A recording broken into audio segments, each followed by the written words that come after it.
man, I could get used to this palace life. Great news today, Joseph makes it back to this great palace life.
The chief butler, he had his old job back waiting on the king every day and had forgotten all about Joseph.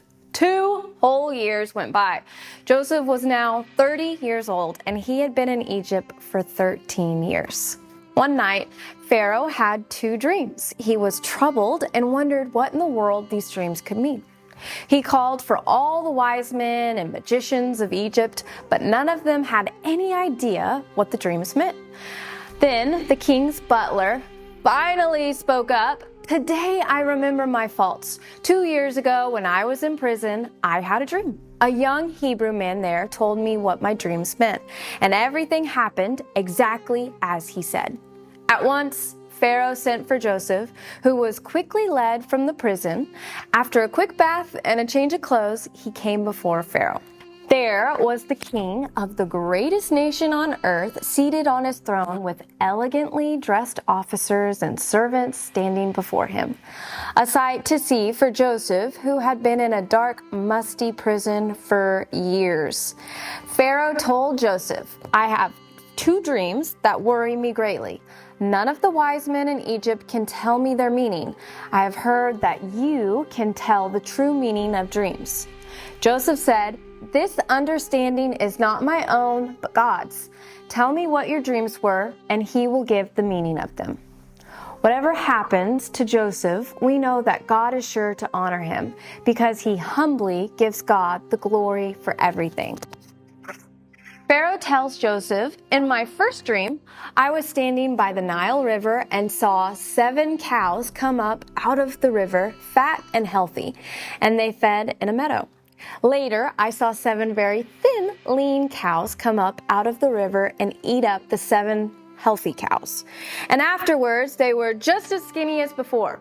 Later, I dreamed again and saw 7 good full ears of corn grow up out of the stalk. Then out of that same stalk came 7 withered thin ears, which ate up the good full ones." Joseph tells Pharaoh, God was telling you that he is going to do what he's going to do here in the land of Egypt. The 7 fat cows and good ears of corn mean that there will be 7 years of good food and water throughout all the land of Egypt. You will have wonderful harvest with lots of food. The 7 skinny cows and thin withered ears of corn show that after the 7 years of plenty, there will be 7 years of famine. Nothing will grow and the people will get hungry and starve. The famine will be the worst Egypt has ever seen. God is warning you to prepare so that the famine won't destroy every living creature in the kingdom. I suggest that you find the wisest men in Egypt to be in charge of the food supply. During the 7 years of plenty, he can build barns and storehouses all over the country and save enough grain to make sure all your people have enough to eat during the 7 years of famine." Pharaoh says, "Who could do it better than Joseph? He is the man filled with the Spirit of God." Pharaoh made Joseph second in command over the entire land in Egypt. He was in charge of the entire project. He was no longer a slave or a prisoner. He was next to the king in rank and power. Pharaoh placed his signet ring on Joseph's finger as a sign of the authority he had given to Joseph. He gave him fine robes to wear and placed a gold chain around his neck. Wherever Joseph went, people bowed themselves before him. Pharaoh also gave Joseph a beautiful wife. Years before, Joseph's brother had sold him as a slave, hoping to humiliate him. Now he's the second most important ruler in Egypt. This is the way God works for those who love and trust him, causing all things to work together for good. This is one more lesson that God teaches us through the events of Joseph's life. For 7 years, Joseph and his men harvested a portion of the crops of food. The excess food was stored up in huge storehouses. During these years, God blessed Joseph and his wife with 2 sons, Manasseh and Ephraim. Then the 7 years of famine began. All the crops and fields dried up, and the people were hungry. There was no food in the surrounding countries either, but in Egypt, there was plenty of grain in the storehouses. People from far and near begged Pharaoh for food, and he sent them right to Joseph. With the famine raging, Joseph opened the storehouses of Egypt to the Egyptian people and also to those from the other lands who could come to buy food.